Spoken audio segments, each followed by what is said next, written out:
دوستان عزیز السلام علیکم. از این گروه انگور و باغ امروز 12 اپریل سال 2026 می باشد. ما یک کاری بزرگ رو انجام دادیم. ما قلمچهای انگور رو انقدر شیناندیم.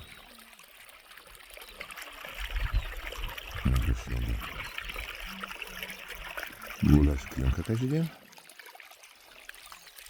و آب داده ایستادیم.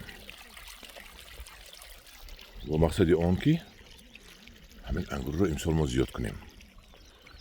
یعنی سال گذشته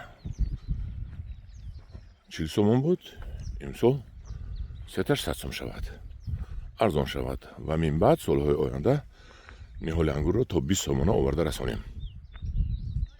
این از مقصد یگانه ما که نرخ رو دسترس کنیم. از حساب بلندی نرخ پول کار نکنیم و از حساب شماره بسیار بفروش شود. یعنی ما همقدر بسیاری کردن در کار که تو بازار سخاوت رو نیز با نهال‌های خوش صفتی ارزان تامین کنیم انگورهای بهترین دنیا رو. اینچنین تک پیوندی سیب M9 شیناندیم که حال برگ نکرده است. این سالکک نیم خشکم شدگی بود. ما گرفتم وقت اکنون ما آب موندیم. خدا خواهد ممکن سبزد 3 قطار تک پیوند M9. یعنی بالای این تک پیوند سیب های مختلف، سیب های بهترین پیوند می شوند. اکای علی کریموف گپ زنید پیوند کردن با تاجیکی و زبان دولتی چی گویم؟ پیوند شما همون بوغم رو گفتید یا اینکه مخچه رو بوغم رو شما گفتید تاجیکی نیستو. همین چی کنیم؟ شما پیوند گفتید بوغم رو. پیوند رو پیوند کنیم چی می شود؟ این با یک فهمونید اکا جون. من این خلاصی گپ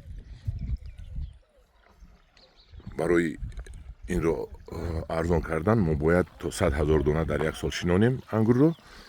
برای تا 100,000 دانه شیناندن البته مبلغ های کلان در کار است.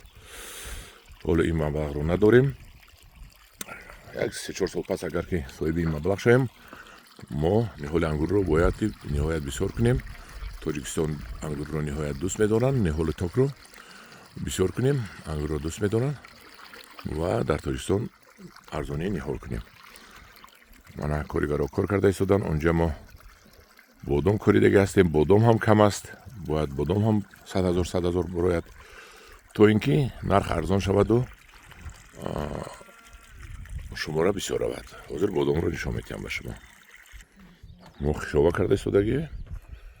نمیدونم خشابهش تاجیکی باشد یا ازبکی. خیلی زباندان ها گپ زنن. این نهال های بادام ها است. بینید چقدر قطار برآمدگی. لیکن افسوس روباه خورد. در حقیقت روباه چهارپا خورد، روباه وحشی خورد، روباه حیوان خورد. بادام رو میشکند و من بینید این طرفش خالی است. من اینجا نیست نبرآمده است. با یک دو تا خورده رفته است. با اونجاش رو نخورده است. اونجاش با خوب برآمده است. این رو ما نویابر شینانده بودیم. اینجا زردآلو بود همش رو خورد. شفتالو بود همش رو خورد. آلو بود همش رو خورد. خلاصی گپ کار وزبین. لیکن رو افتاده باید نشویم. کار رو انجام دیم تا تاجیکستان رو آباد کنیم. همداران عزیز در پناه خدا باشید. با کسی این کار ها معقول شدگی باشد یک لایک مونید تا دیگران رو تماشا کنم.